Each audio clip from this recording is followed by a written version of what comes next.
Welcome to LOA Today. I'm Walt Thiessen. I've been doing this podcast since September of 2012, and boy, are my lips tired. This is your daily dose of happy.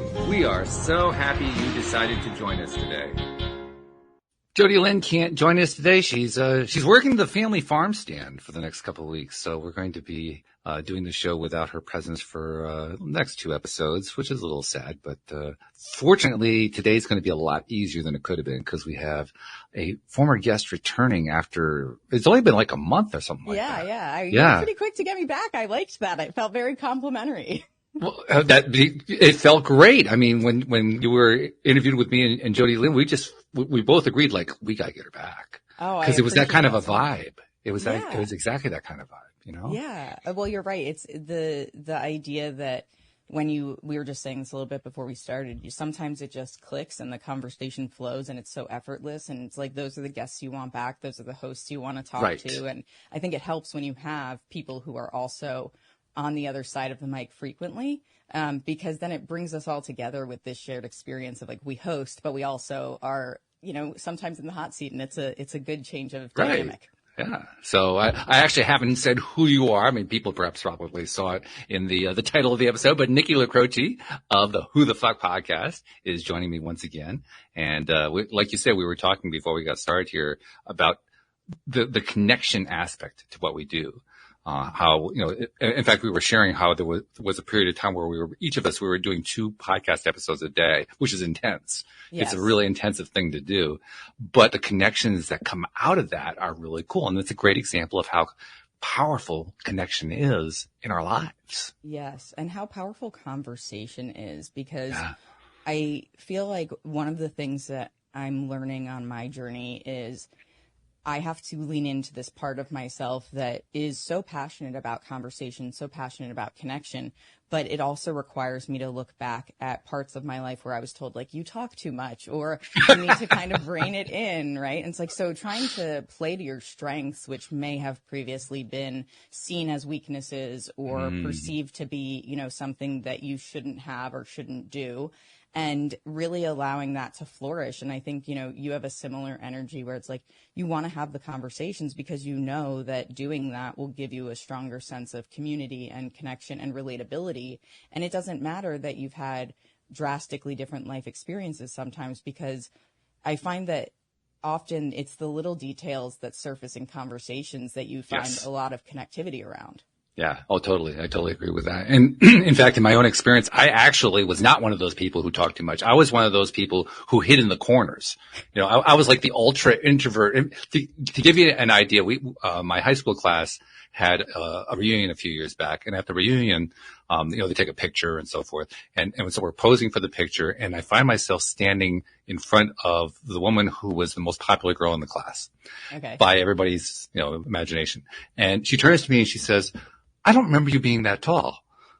And my response was, I'm kind of amazed you remember me at all. Yeah. Because I was kind of hidden in the shadows. I love that you just brought that up too, Walt, because I've actually been thinking a lot about this recently in the last couple of days. I always feel like, I think we may have talked about this the last time, just sort of the idea of divine timing and there not really being coincidences and things. Right. And I think I'm on this part of my life path where I'm recognizing the things that are holding me back are these insecurities that I had from when I was younger.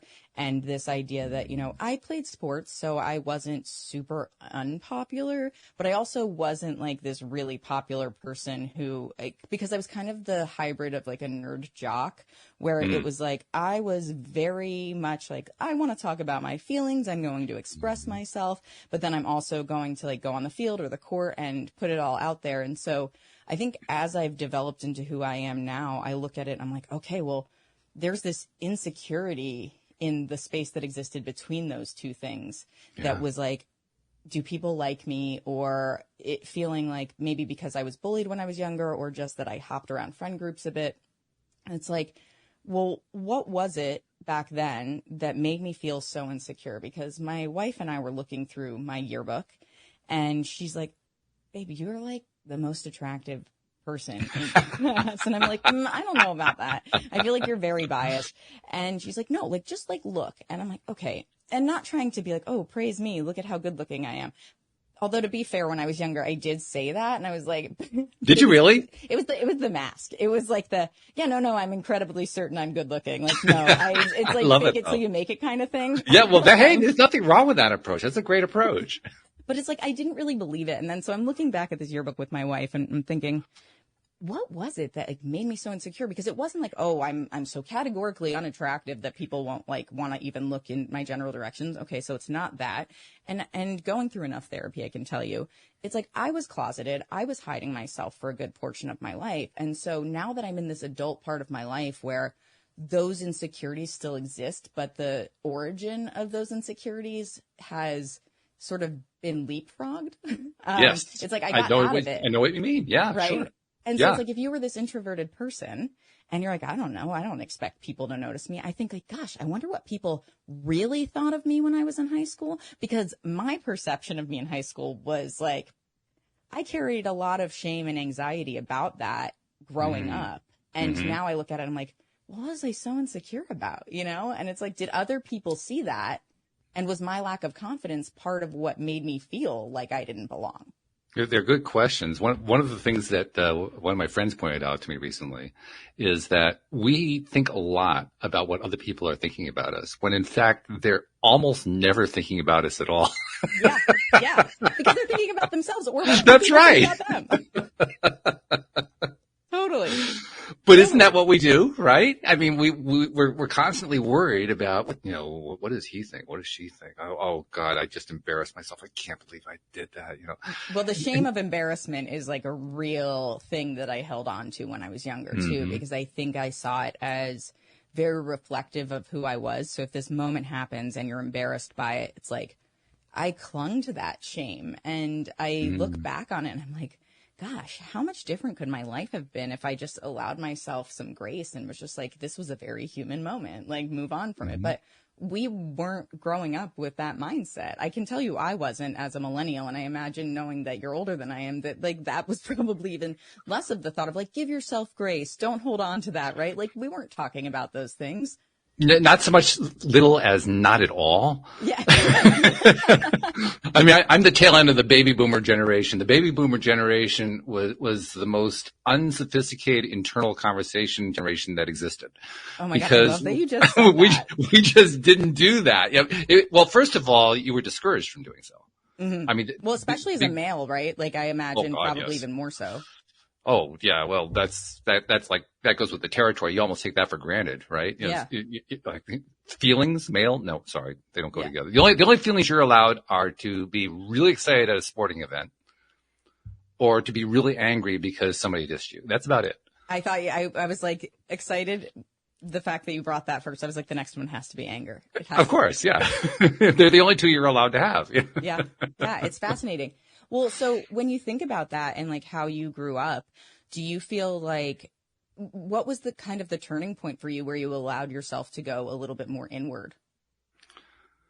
The fact that I was an introvert. Seriously. I mean, we've been talking as if these are challenges that we're dealing with, and they were challenges. But like all the different challenges we encounter in life, they also become superpowers over time. Yeah. They become the basis for how we grow.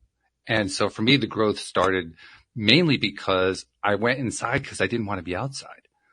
And once I was inside, I didn't really know what to do with it. I didn't have a lot of guidance. I was brought up in a Christian background. They don't really teach you a whole lot about going inside. It's not exactly part of, the way it's presented.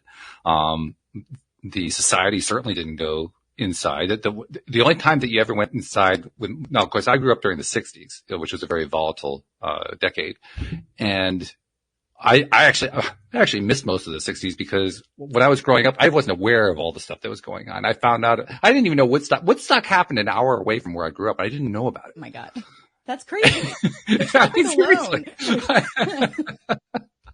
I didn't even know it was going on. Well, I mean, I think there was one reference to a traffic jam on the New York Thruway on the news, and that was it. That's all you ever heard. It's funny because that's kind of, it's It's great that that's the one point that you just mentioned too, because my mom had tickets to Woodstock. Oh, really? And couldn't go because the traffic was so bad she couldn't get there. And I joked around with her. I was like, I'm kind of glad. Like, I feel like it would have been an amazing experience for you to have, and I'm sorry that you missed it. But also, I wonder if like your life path would have gone the same way, and I would even be here if you had ended up at Woodstock. So I'll just take it as like the universe making things so I could end up here in some future state. I think that's a fair point, because who knows how it could come out differently. People who did attend, and I have met people who did attend, it was life changing for them. It was an experience. It's the same kind of experience that people often attribute to the first time they have a drink, or the first time they try a drug, or the first time that they have sex, or something along that line, something that's mind shifting. It was the same kind of experience for people who attended Woodstock.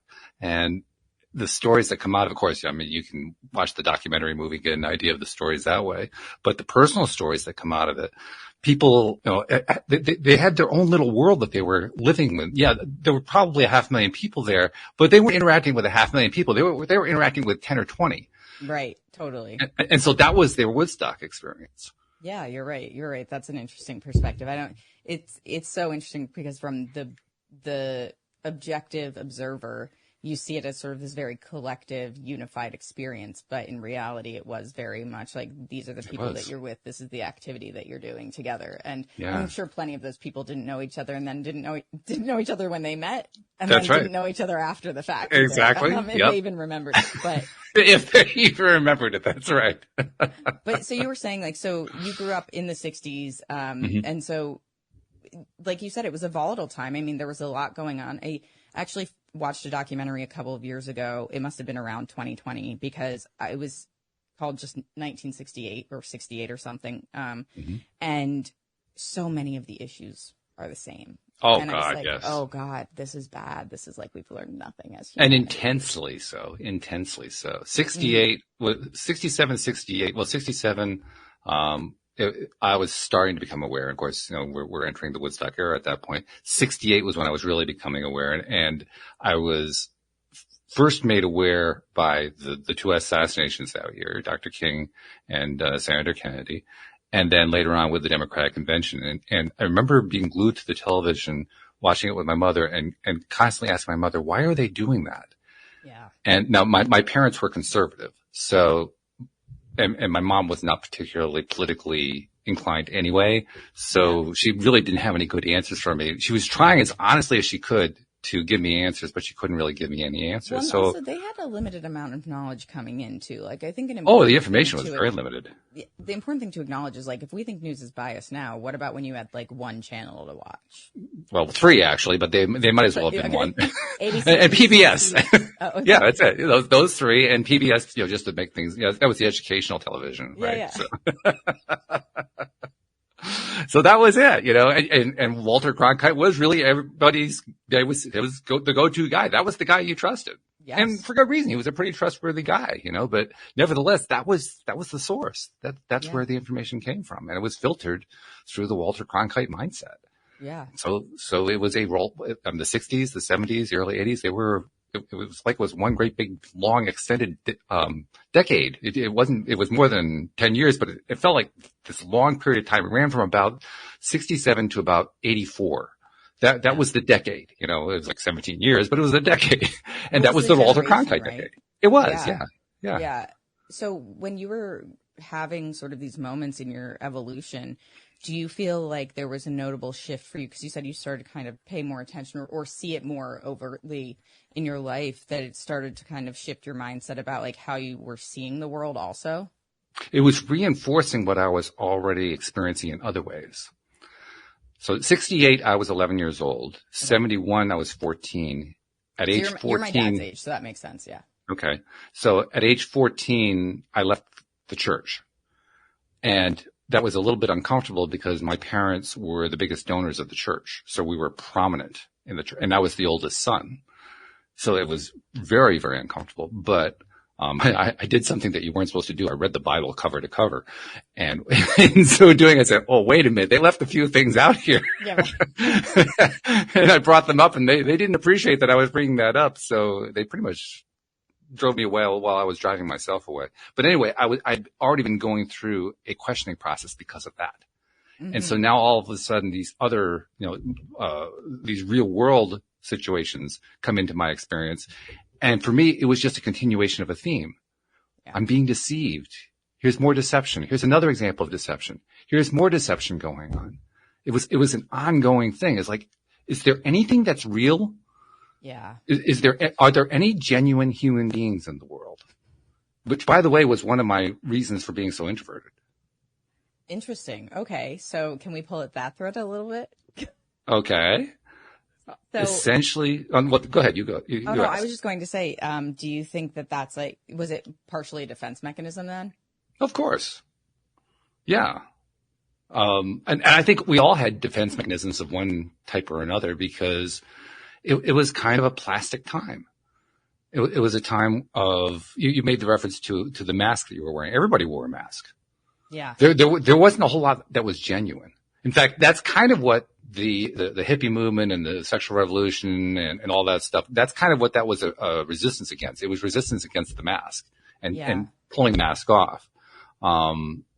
What ended up coming out once the mask was off was also problematic in its own way, but nevertheless, it was a step forward in that sense because for the first time, people were actually saying what they felt and what they thought, rather than what they were programmed to think or what the leaders wanted them to say.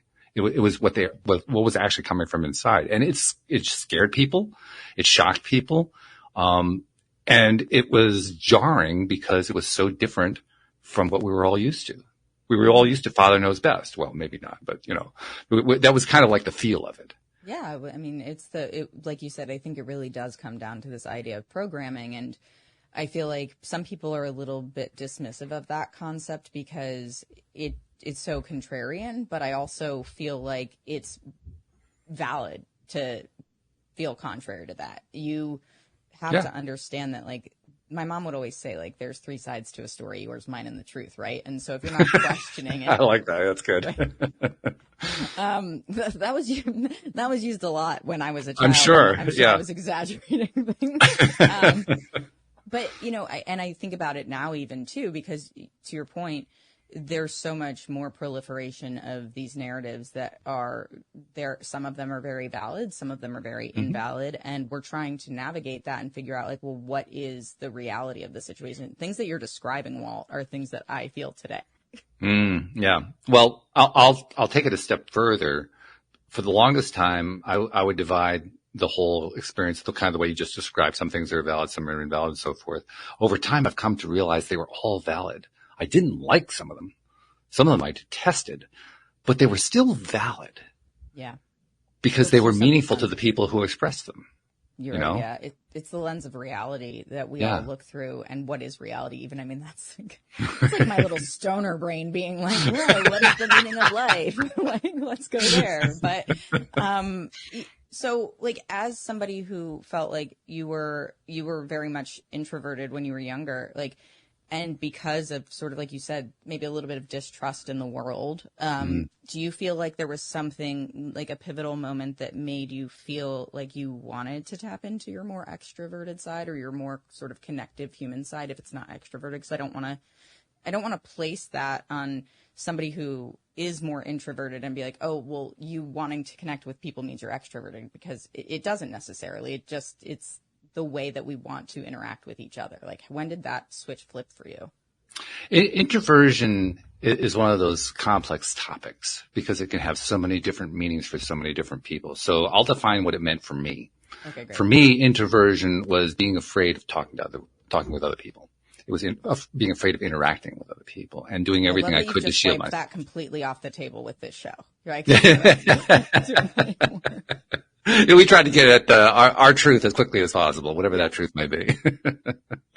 But for me, that's what it was. And I think pretty early on, I wanted to get to the point where I could have genuine connection, where I could I could have genuine communication. I had no idea how to get there. I had no idea when I could get there. And it turned out to be more of an evolutionary process rather than having a pivotal moment. But I can certainly point to certain pivotal moments that happened in my life. I can think of one right off the top of my head because it's just kind of, it's kind of seared in my brain, because on my 13th birthday, Kent State occurred. The Kent State shootings occurred on my 13th birthday. Wow. That just kind of sticks with you. I don't care who you are. If it's your birthday, you associate. It's just such a strong association. Yeah. And that was one of those really, really jarring events that when it happened, there were no answers. Nothing made any sense. Nothing, you couldn't connect to anything unless you were on the ground in those places. And then you could have some sort of narrative that you could tie into. But looking at it through the news or whatever, it looked insane. It just looked like the world had gone insane. Yeah. And that's what I was dealing with on a day-to-day basis. I had not gotten to the point where I felt connection. I knew that on some level, probably about 15 levels deep, that I wanted connection.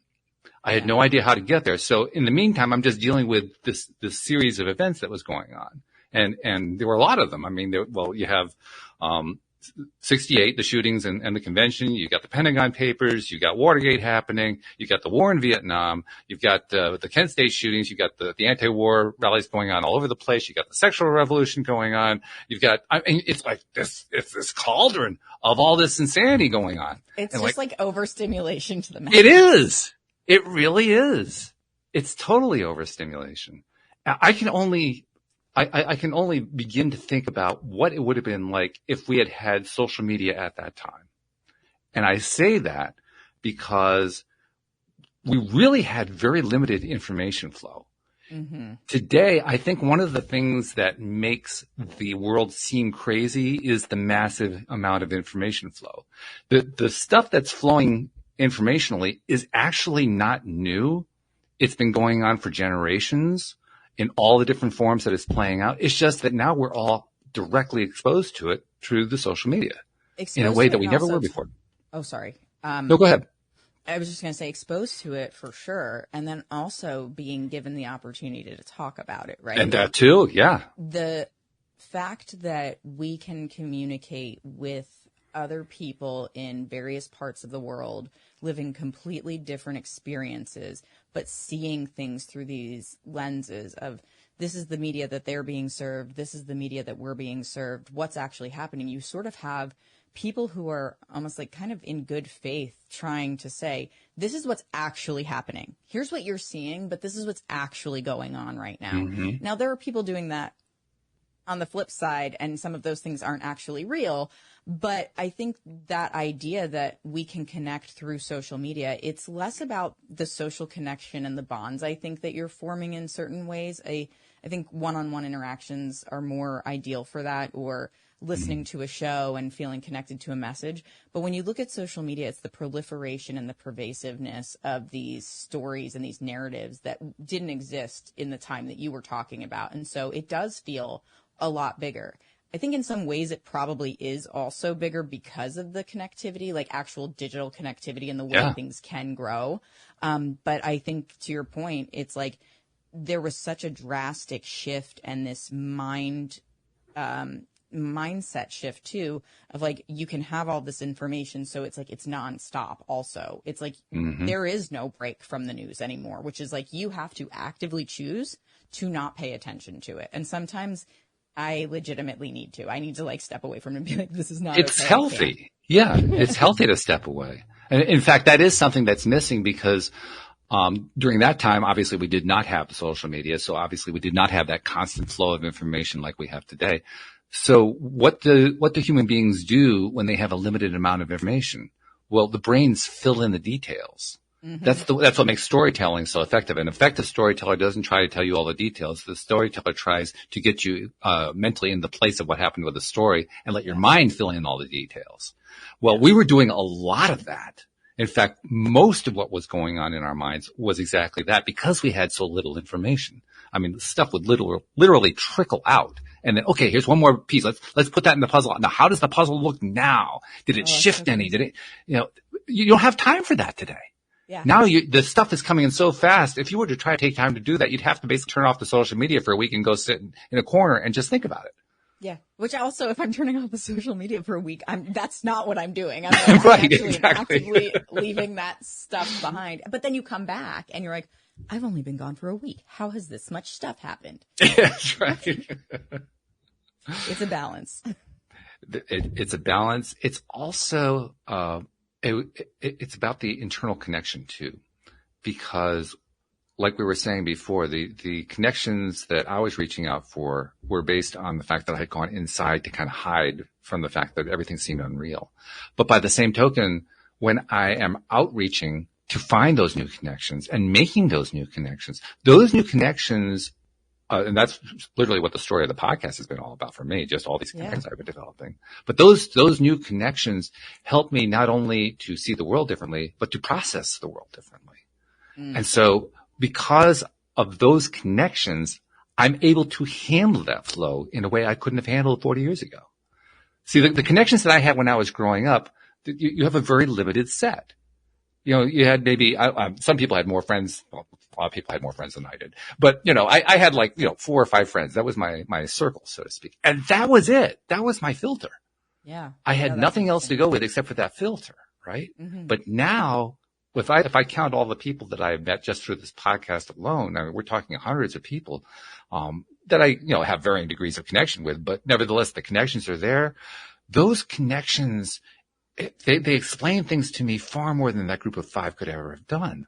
Right. Or even honestly, to your point, Walt, I love that you said that because I totally agree with you in my own experience. I've done fewer interviews on my show, but I feel the exact same way. And I love that you made the point about it hasn't just changed the way you view it, but the way you process it. Yes. Because I recognize within myself when faced with similar situations prior to having certain conversations on my show that there is a shift in how I approach it. And I think that that's incredibly beautiful. I think that is the magic of human connection and what really brings us closer to one another, because it's so easy to live in our little bubbles and to feel like this is the world as it exists for everybody, when in truth, it's the way that it exists for you right now in this moment. Even somebody who you're sharing time with, we're on the mic together right now. We're in completely different parts of the world, and we are looking at our reality through similar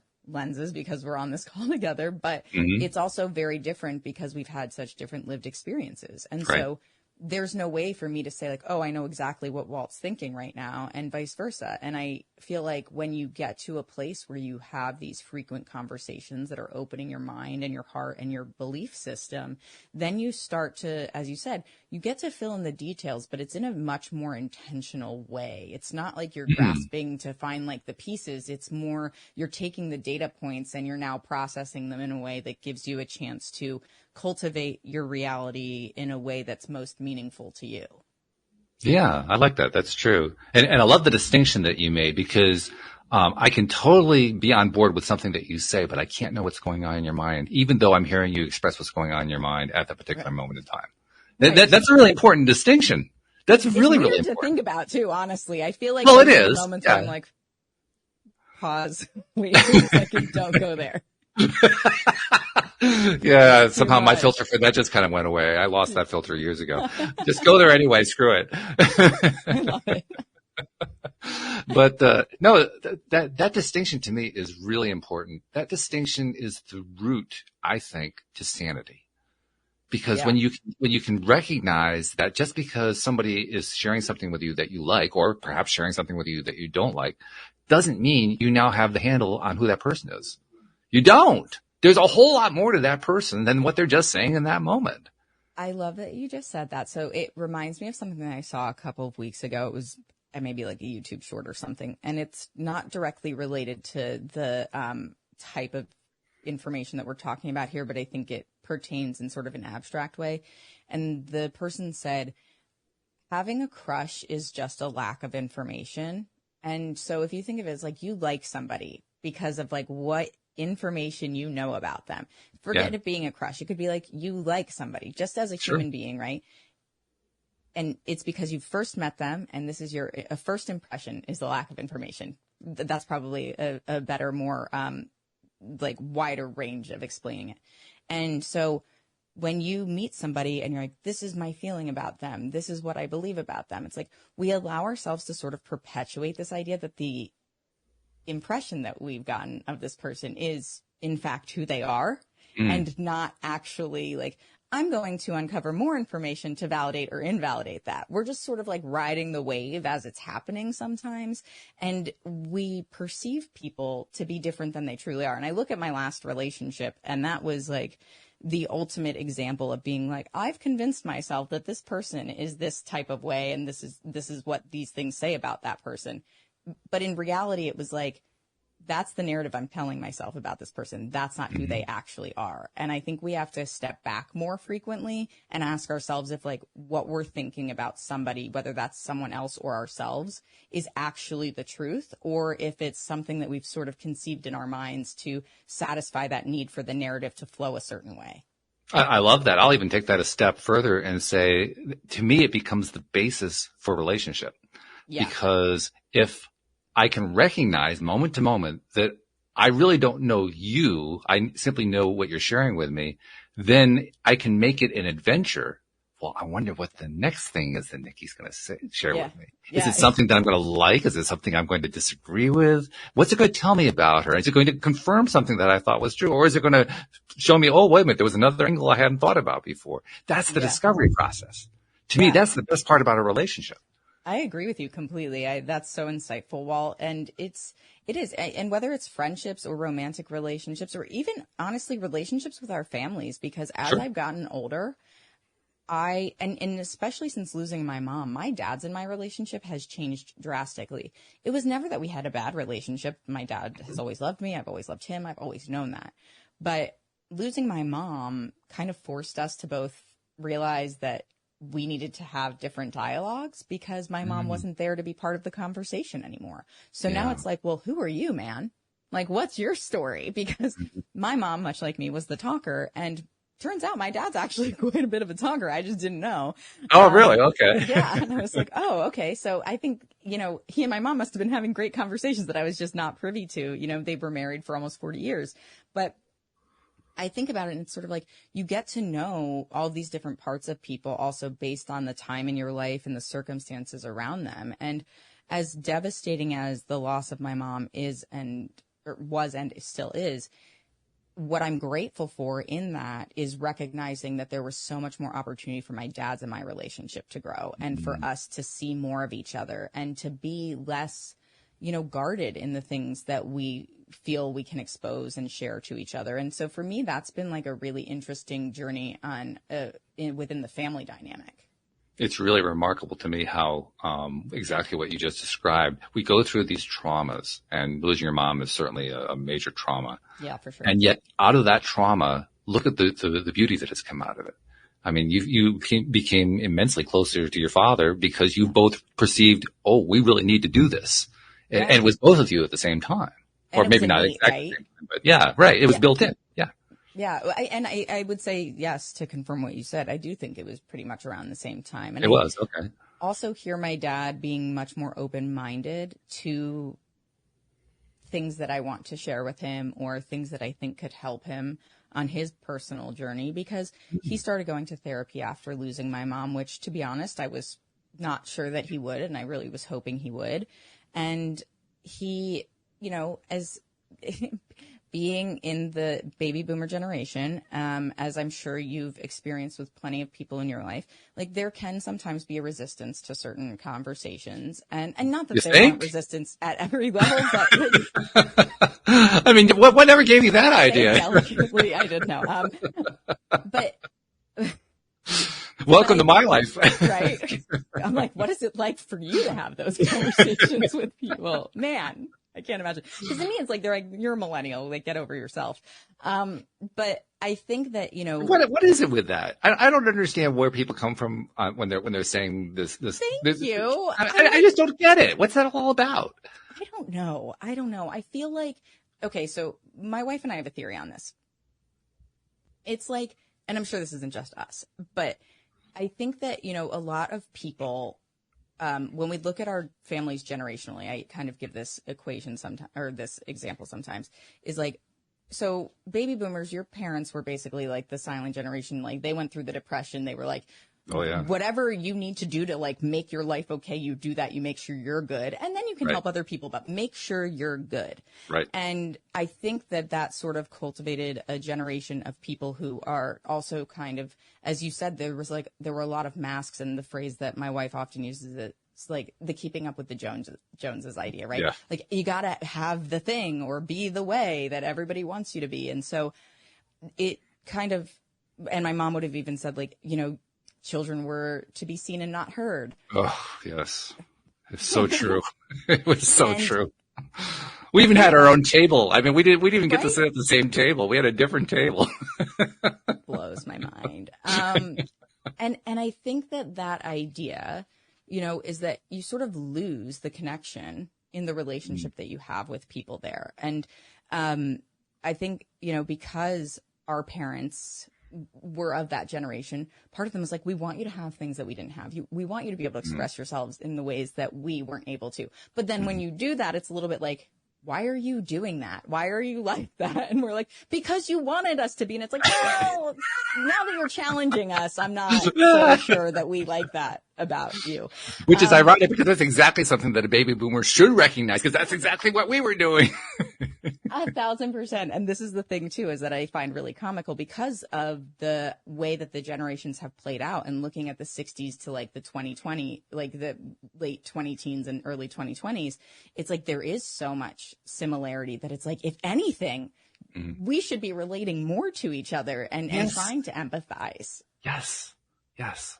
It's an ongoing thing that has gone on generation after generation. The generations that follow are smarter. They're more aware.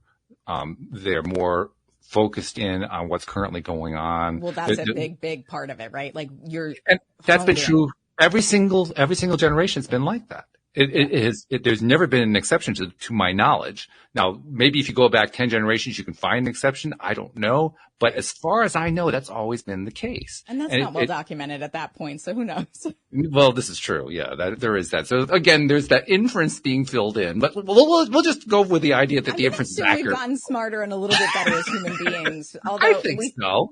Like where it's like, there's this desire to hold on to what was, because nostalgia and familiarity and all of those things. But one of the things that I really appreciate as an elder millennial in particular is being part of sort of the cycle breaking generation, where I think that kind of crosses over into Gen X as well. So people who are slightly older than me. And you look at Gen Z and my niece and nephew who are like 3 and 5, and they're, going to be the next generation of people who are trying to hopefully make a difference in a world that still exists. And I look at the people who are younger than me, and they're really fighting for the things that they believe in. And I see in them what I believe you were witness to in the 60s and the early 70s, where it's like, we need to change this. It's not okay. We need to change this. Whereas I think my generation was sort of bred to be a little complacent and complicit, where it was like, the system's fine. It's operating as expected. And then like all of a sudden shit went down and we were like, ooh, we should have been paying more attention, huh? And so I think that there's sort of a dynamic shift in like our generation looking at the younger generation being like, yes, please do the things that we didn't do or didn't know to do. Whereas I think millennials are sort of like seen as, you're the ones who are trying to change everything. And because you have the technology or you're entitled or whatever. And I'm like, I graduated in 2008 and the economy had just crashed. So I don't really know that I felt super entitled to a lot of things. Which, by the way, I have a lot of empathy for, because I graduated in 1980 at the peak of inflation. Okay, so I had a very similar experience. Yeah. I know exactly how that feels. Yeah. And plus my business got wiped out in 2008. So I got both of them. Oh man. See, well, and it's just further proving though that it's all cyclical, right? And I think that what we're desperate for right now when we think about this in relation to the idea of connection is, I just had this really amazing conversation with a guest, Jose Leal, and he is one of the co-founders of this company, Radical Purpose. And the idea is that we need to shift the way that we think about how we organize together to create more valuable results for businesses, but not for the sake of the organization itself, but for the sake of us as the people who are collaborating to make the world a better place through business, through philanthropy and all of these things. And the only real way to do that, and he's like, it's not to tear down these massive businesses that have already kind of left the station, right? It's to start at the origin of new businesses and say, like, how do we do this in a way that doesn't become corrupt, that gives people a chance to show up and play to their strengths?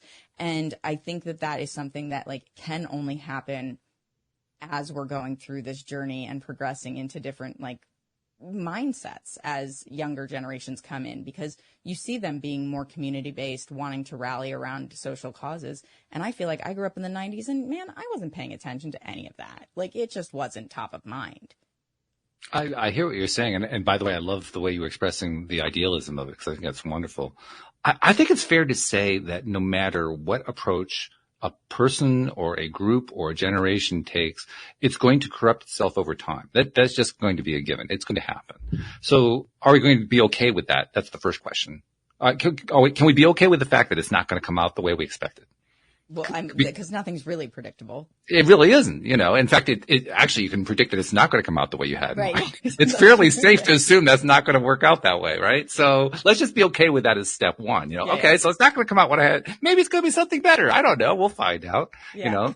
So once I've got step one done, now step two in my mind becomes, okay, well, since I know it's not going to come out perfect, then what do I want to try to do anyway? Mm-hmm. Where do I want to try to go? Where's my passion lie? What is it that really drives me? Because passion, I think, is what really drives the world. I agree. I mean, if you have a passion for something and you're willing to follow through on it to whatever degree you're willing to, even if it's only to a small degree, in whatever way you're willing to do it, that produces the best results. Even as it becomes corrupted, it still produces the best results. Yeah.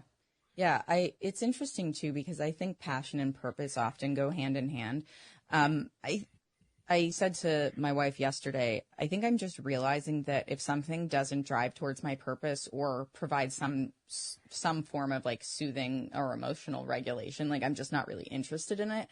And that might be the entitled millennial coming out in me.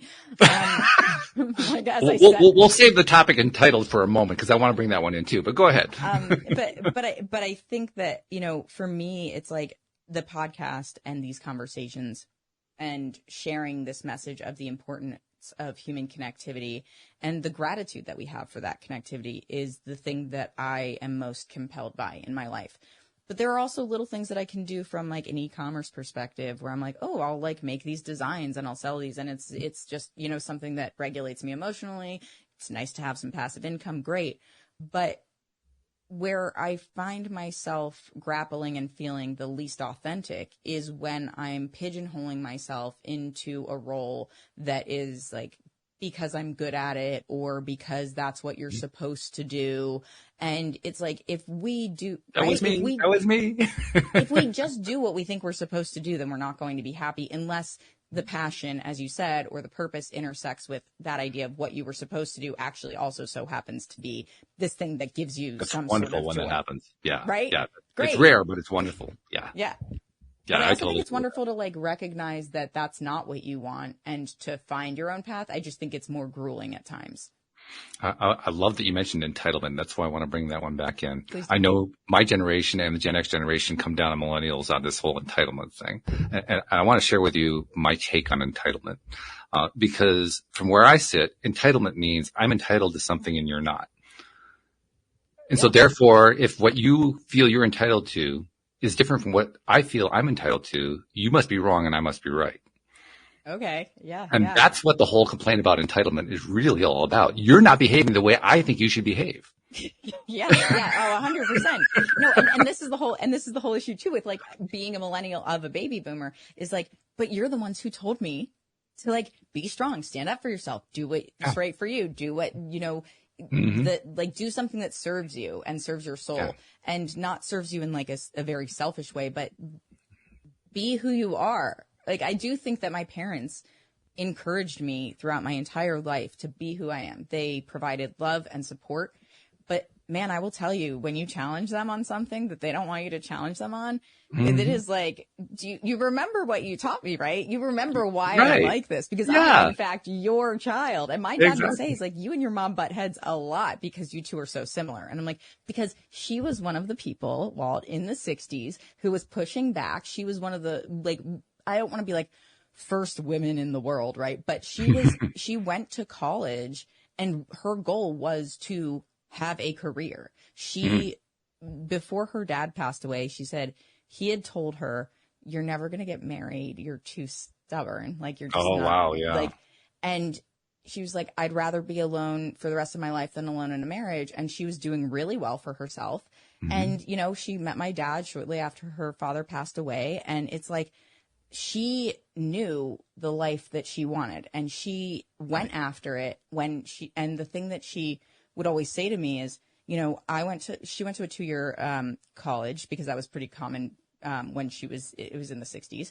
And so she said so many women went for their MRS. They were going because it qualified them more to be a wife, not that they were trying to make a career for themselves. And so it's like she was sort of rebel tendency. Sure. And, you know, I'm going to go put myself out there and I'm going to do the thing that's right for me and helps make the world a better place and does this and does that. And it's like, so I was encouraged to do that. But when it comes to having that discussion with each other about something that I'm challenging them on, it's like, I don't. I hear you. And I'll take it a step further because I already defined how I believe that entitlement is really about that I don't approve of what you're doing. Yeah. But I'll take it a step further by saying that everyone is entitled. I agree with you completely. There's actually no human being who is not entitled. And I also like to take issue with the idea of selfishness being a bad thing. I think selfishness is a very good thing. We agree on that wholeheartedly. We agree on that? Okay. So, yeah. Because I think that there's a difference between sort of a malicious selfishness, something that's self-serving and intended to help you succeed, whatever that looks like, while pushing other people down. I think that which is entitlement based upon fear. Yes. I mean, well, because it's like that idea of what's mine is mine and Yes. it can only be mine. And if you have more, that means I have less. And you're like, that's not actually how it works. And I think to that end, you know, the idea of selfishness is also in a lot of ways, it's self-care, it's self-love. It's the things that you need to give yourself to be a productive person and member of society, to be a whole person and to allow yourself to meet those needs. And I actually said this in the episode I released yesterday is like, and it was something that I needed to hear in the moment yesterday too, when I was putting it out. It's like, if your needs aren't being met, then ask yourself why they're not being met. And I think that when you look at this sort of discrepancy in the generation, sometimes it's like, if you're mad that other people have this thing, why are you mad about that? Like, Yes. what is it that's upsetting to you about that? Is it that you don't have it? Or like my dad will say things sometimes where it's like, I don't think that he's bitter about it, but I think it kind of got the old school mindset of like, well, that's not what it was like when I was that age or when this was happening. And I'm like, yes, but you can't be upset at people for shifting with the times because you've done that, you know? Well, sure So you it's sort of can. like, There's no rule that says that we can't be hypocrites. Of course we can be okay, hypocrites. That's fair. It's a little unreasonable to be mad about it when like if he were growing up now and these opportunities were presented to him, wouldn't he take them? He would, because that's what you do. You evolve. Yeah. Yeah. And that actually leads to the third point I want to make about entitlement. We've already laid out that everybody is entitled and that nobody really escapes from that. I take it to a third level by saying entitlement is a good thing. There's actually nothing wrong with being entitled. Mm-hmm. Well, I think it's like the idea of what I agree with you, because I think that the idea of entitlement, we look at it as like you put yourself on a pedestal and now you are entitled to this because of X, Y, Z. And it's like, no, as human beings, we have a right? And like that entitlement, the meaning of it really should be that you are entitled to have your opinion. You are entitled to have a good job. You are entitled to have, you know, meaningful connections and relationships. Like as a human being, these are sort of rights that you should have in your life. And we've put this word entitlement around it as if, how dare you? I would actually say that entitlement is an inalienable right. And the reason I say inalienable is you can't alienate yourself from it. It's really not possible to do. Yeah. And if you try to do it, that's actually where you get yourself in trouble. Yeah. That's the fear side of entitlement. You know, the fear, I can have this, nobody else can have this, whatever the this might be. That's the fear side. And that fear side is the one that is basically preventing you from getting where you want to be. Yeah. And preventing what other you want in your people life. from getting where they could go too. Actually, it doesn't. That's what's so interesting about it. Okay, it really all right. doesn't. Everybody can be entitled. Everybody can be entitled. It doesn't matter what it is they're entitled about. Ultimately, what happens is that if your particular form of entitlement leads you to closing off that way, you're the one who loses.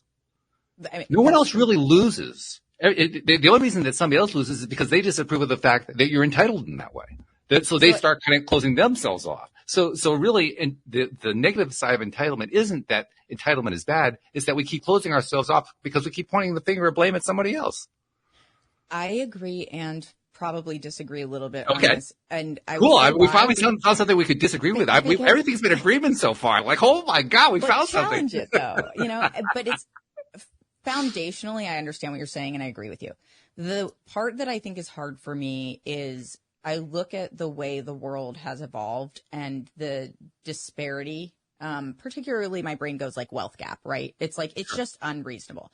And these people who are these like multi-billionaires who are like just so hell bent on more money equals more power, that sense of it, it's not even entitlement. Honestly, I think it's like righteousness. It is that them having more does equate to other people having less. And I don't think that it necessarily means that, as somebody, so I used to work at Amazon in corporate. So this is like where my head went initially. It's like, you have Jeff Bezos here who has like more money than anybody ever needs in a lifetime, moving bridges in Amsterdam so his yacht can go through.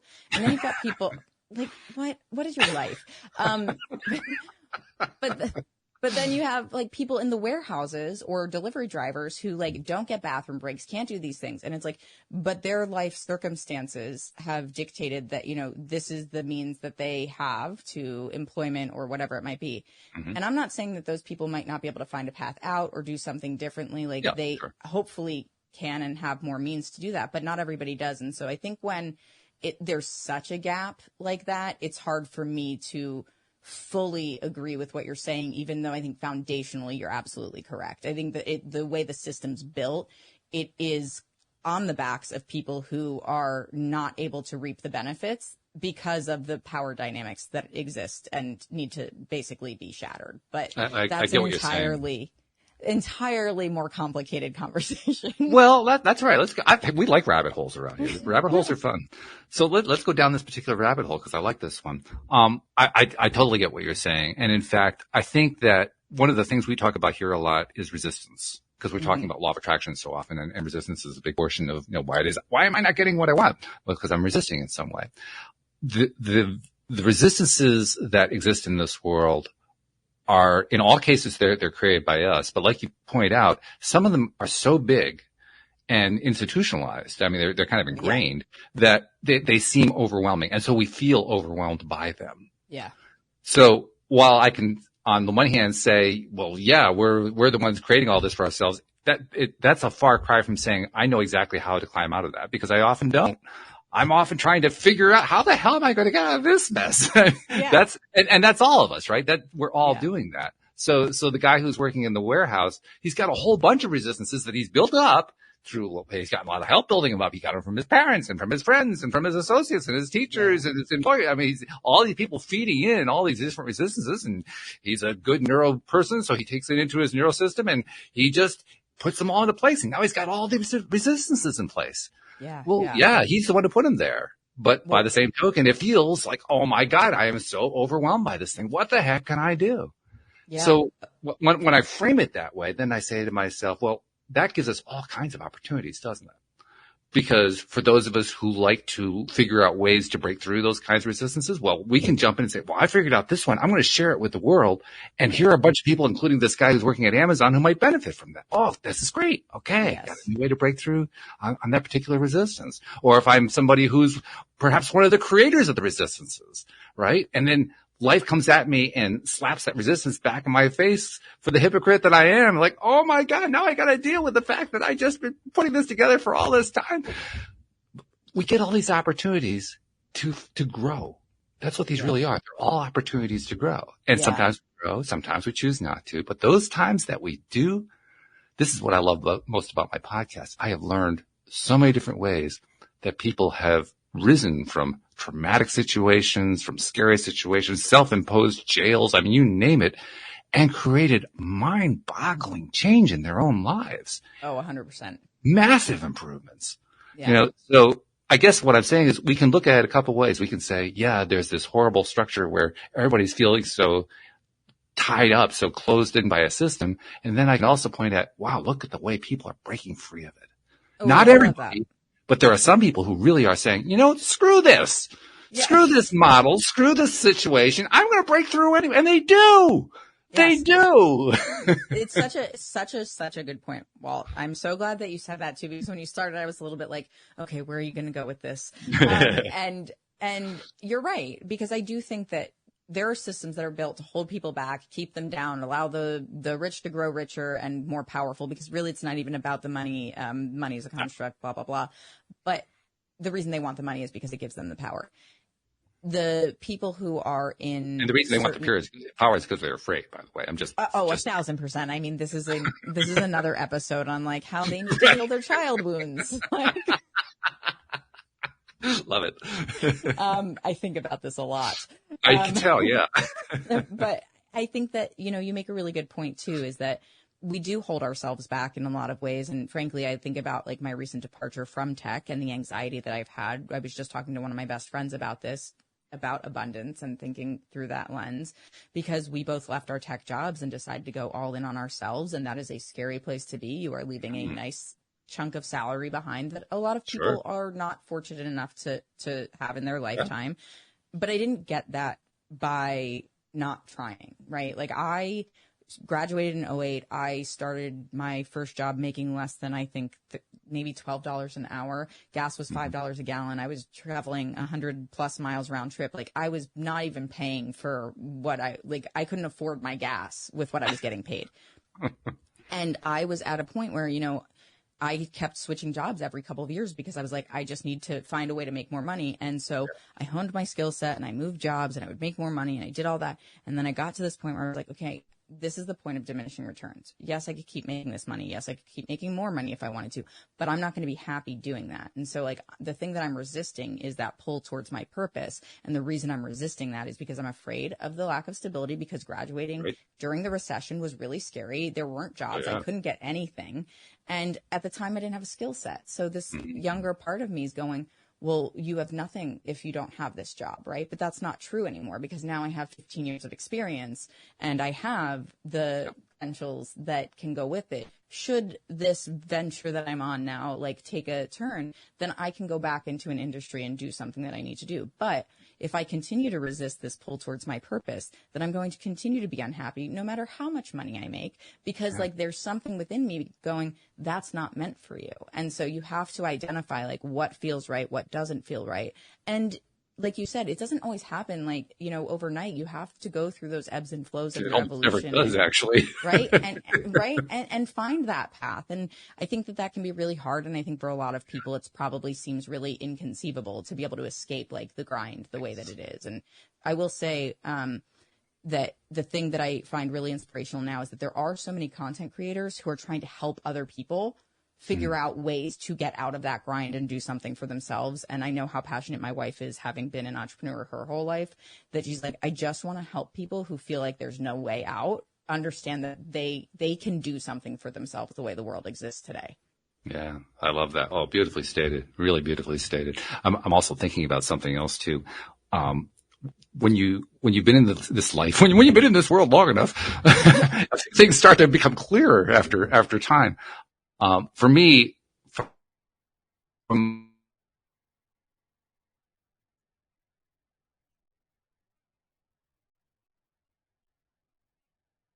very young age, player in this resistance.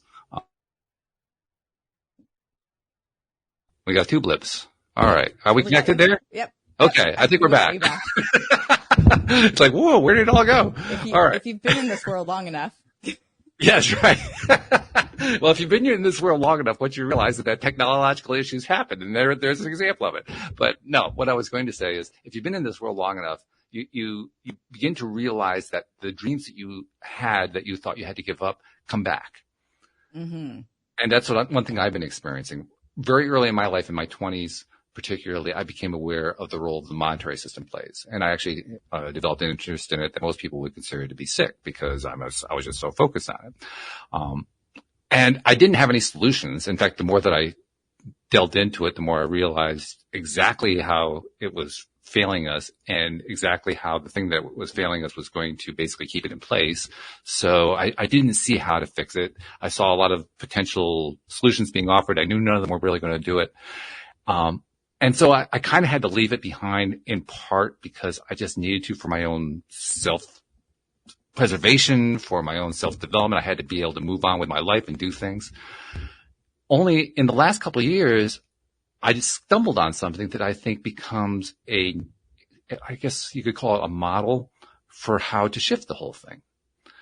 Not by banning it, not by some sort of governmental action, not by, some movement or something like that, but simply through a human behavior pattern that's a new pattern.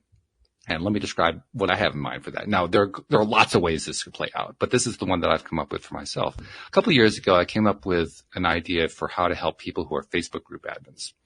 And for people who know about Facebook groups, they're usually created by the people who are the admins. And if you've never been a Facebook group admin, you don't fully grasp just how messed up Facebook really is, how bad their security is, and how abused admins are. I don't think most people genuinely get that, but a Facebook group admin really gets the worst of all possible worlds for the privilege of creating this topic, that they are passionate about, and then actually following it through and, doing all the policing and all that kind of stuff. So I was asking myself, how can we help Facebook group admins? And the first answer that came to my mind is, well, pay them. Okay. Pay them with what? Where's the money going to come from? And I said, well, Facebook's all about advertising. How about advertising? And then as I started to explore that, I won't do the whole thing. I'll do this as a larger episode at one point, because this is a project I'm working on. But the short version is, I recognized that Facebook wasn't going to do anything about it. They were making money off of it. They liked it the way it was, but there was an interesting little anomaly. They don't advertise in a Facebook group. They advertise in your timeline. They advertise in your stories. They advertise in all this other stuff, but they don't advertise in Facebook groups. I said, why do they do that? That's kind of odd. And as I delved into it even deeper, I recognized that there was a reason that I only have a glimpse of it, but I think I have like the outlines of it, which is it provides legal protection for them. And the reason I say that is, under U.S. labor law, as I understand it, it is illegal for a for-profit corporation to earn a profit from volunteer labor. Well, that's exactly what a Facebook group administrator is. That's volunteer labor. So how do you justify it? Well, I don't know exactly how they've done it, but I think the gist of it is they kind of treat the Facebook groups like their own little entities that are kind of pseudo-owned by the administrator. Yeah. So it's like a separate chunk of Facebook. So I said, well, wouldn't it be really cool if we could create a way to provide a way for them to sell advertising in their own groups that they can make money off of? And that's the project I'm working on right now. I have software developers who are creating that kind of thing. Now, I'll probably at some point get the ire of Facebook once Facebook figures out what it is that I'm trying to do. But if I can kind of stay under the radar for quite some time, I think we can actually make some pretty great headway on that. And wouldn't it be great? They call it side hustles now. We just used to call them side incomes, but they call them side hustles. Wouldn't it be great if I could help create over 1 million side hustles? Helping people get side incomes that they never had before. Or maybe it starts expanding beyond that. Maybe it's 10 million, 100 million, 1 billion. Imagine 1/7 of the planet or 1/8 of the planet having side hustles of this kind. Yeah. Imagine what that does to the monetary system. Right. The monetary system, remember, is dependent upon a fixed labor pool. What if the labor pool is taken away? Well, that's it. Yeah. I mean, that's the fear, right? That's the biggest challenge, I think, to corporations right now, to your point, Walt, is people's side hustles turning into their full-time hustles. Yeah. Yeah. To me, that's exciting. Oh yeah, of course it is. I Of love course it is, that. because it means you can break free from the system, but still like, I mean, you still have a dependence on the system, right? Like these companies have ingrained themselves into our lives, and we need to, Amazon's another great example, right? Like it's not going anywhere. AWS, like the web services side of it, like they're doing what they're doing, they're making money, whatever. But like, why can't it be both? Like there Maybe. is an opportunity. And I think that this is where you get into the idea of what I was saying before, sort of around like how newer companies need to be constructed with less of sort of the historic hierarchical model, and more like, what does it look like for your business to grow sort of like in a ripple effect manner, instead of like you're just getting this instruction from, down at the top, and this is what you have to do. And the guest that I had on said, that worked well when people were getting pulled in from the fields into factories, and you needed somebody to say, hey, this is what you have to do here and now. But when you have more control over what your output is, and you can be more independent and more autonomous, then why would we not support people doing that? Especially if everybody can be contributing and making money off of it. Like at that point, it's like you have to, hopefully you can find a way, like you're trying to do, to create that benefit for the people who are playing in that gray area. Because if you can't, then it sort of lends itself to the, and not you personally, but in general, if we can't do that, then it makes it harder to sustain those other things. And that like you eventually end up sort of crumbling to the system and being like, well, I don't have time or bandwidth, or I'm not getting paid to do this, so I have to go here and do that where I am getting paid. And I think the key word that you used there was gray area, because the gray area is another word for the leading edge. Yeah. And that's what this is. This is leading edge. Yes. And the one thing there's one thing you can always be sure of where the leading edge is concerned. It's always expanding. It never contracts. Yes. The leading edge never gets smaller. It always gets bigger. Yes. And that's pretty reliable. If I really sat down, I might be able to find an exception to it, but it's pretty rare. Historically, the leading edge is always expanding outward. So in order to, if what your desire is to avoid falling off that leading edge, it's actually fairly simple. You just say, I'm going to just keep doing leading edge stuff. Yeah. I'm just going to I'm not going to fall for that fear stuff, because the fear stuff is resistance anyway. I mean, that's so where I'm living I'm just not right going to now, go there. Honestly. Yeah. I feel like this is the like negotiation I was having with myself earlier today. I was like, and through my conversation with my friend yesterday, I was just like, I know that I need to differentiate myself, because the way that other people are doing it isn't the thing that I want to do, but I'm also trying to navigate. Sorry, my dog's like shaking in the background. That's right. But I think part of what I'm trying to figure out, and what we all are kind of trying to do in our own right, is like, well, what's the thing that feels right to me that's also allowing me to be on that leading edge, giving me a chance to sort of explore past what I see and into what I believe is possible. And the cool part is any of us can be on that leading edge. Yes. There's not a rite of passage. There's no ticket you have to buy. Right. There's no requirement. There's no MBA you have to get. There's no particular degree. You just go there. It's like, there's the edge. Are you ready? Here it is. Let's go. I said this to myself in the mirror today. I'm not going to lie. I was really? Like, the only difference between you and other people who are doing it is that they're already doing it. Just you're doing it. Yes. It's not that hard, but it is. There's something in there that's like we wrap ourselves around some pre-existing belief or whatever it might be that we have to work through to be able to get to that place where you're like, okay, now I'm free from that limiting belief and I can actually get there. So I feel like the first step is acknowledging that you have a problem, and then you can work through it. It's mindset shift. That's exactly what it is. It's learning to shift your mindset. And probably the first thing there is recognizing that you have a mindset.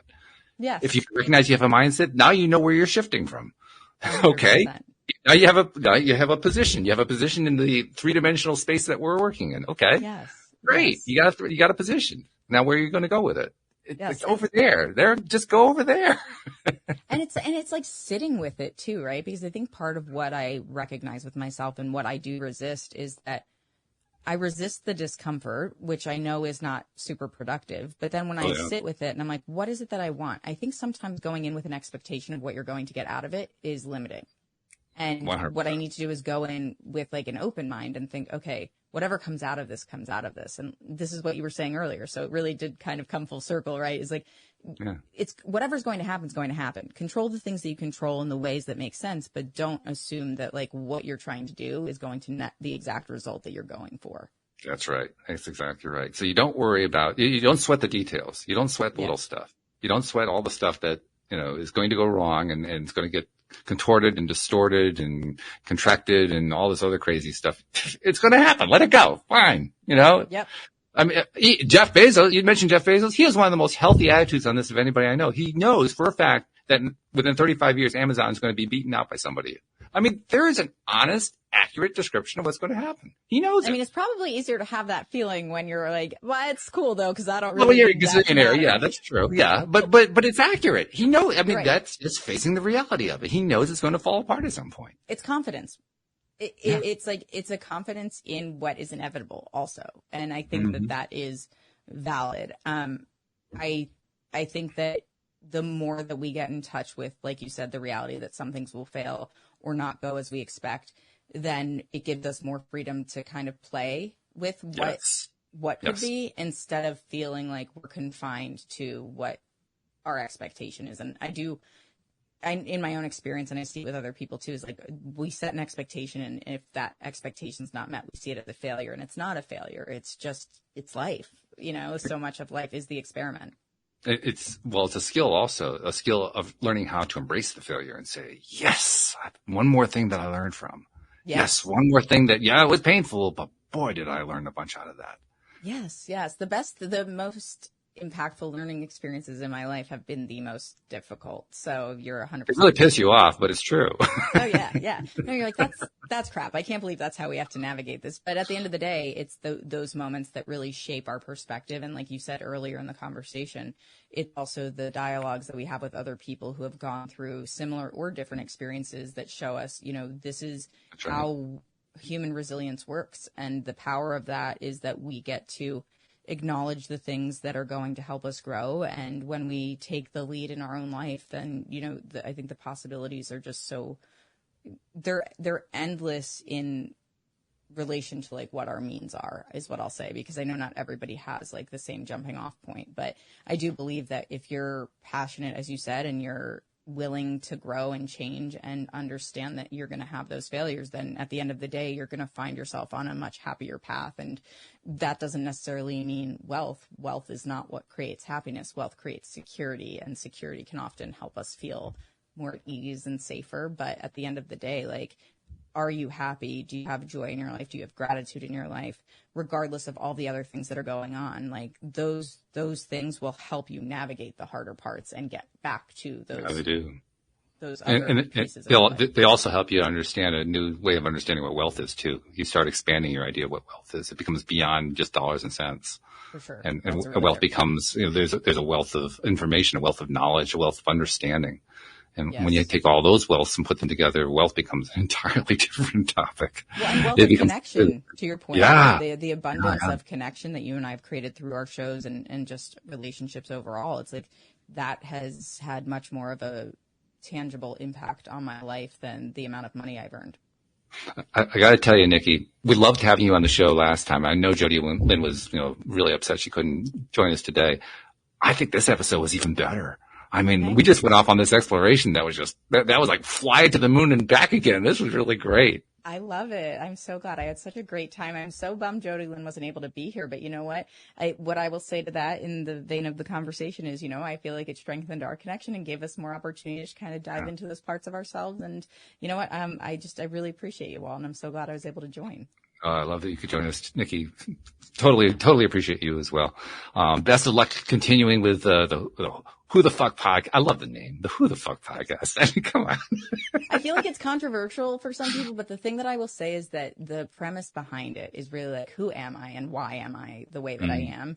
And the phrase itself is rarely used. It's just more of the it's the identifier of like that deep introspection that we are all kind of trying to navigate that question in life. Well, it has a shock value too. I mean, let's be honest. You put that word in there because there's a shock value. It's like, whoa, wait a minute. Whoa, what's going on here? It was really the question I asked myself. I was like, what's happening right now? I don't know. Okay. Okay. Well, hey, you asked the right question. You get the right answer. You certainly got the right answer. So thanks once again for joining me today. This has been really, really fun. For sure. And Well, we'll have to figure out some way to keep this connection going because I'm loving this kind of conversation. Oh, absolutely. Absolutely. I would love to have you on the show. If you're ever doing guest spots. Sure. So I'm happy to arrange that and we'll shoot over some. Oh, absolutely. I love doing guest spots. Yeah. Let's Perfect. reciprocate. No problem. Amazing. Let's do it. All right. So thank you, Nikki. Thank you to our podcast listeners everywhere. We'll see you all next time here on LOA Today. Goodbye, everybody.